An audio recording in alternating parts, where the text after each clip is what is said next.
Sayısal branşı bölüm tanıtımları part 39. Uçak gövde motor bakım bölümü nedir? Ülkemizde ilk başta 2 yıllık diye açılmıştı. Daha sonra 4 yıllığa çıkarıldı. Amacı havacılık sektörü için donanımlı eleman yetiştirmek. Bu bölüm mezunları ne iş yaparlar? Uçak bakımı, onarımı, denetimi ve Ar-Ge çalışmaları gibi havacılık sektöründe birçok görevleri vardır.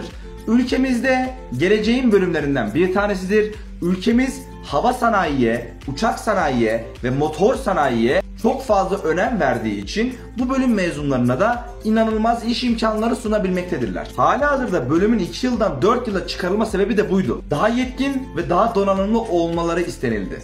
Bu bölümü okuyanlar gerçekten şanslı, isteyenler, istekli olanlar da gayet iyi bir şekilde ilerleyecekler inşallah.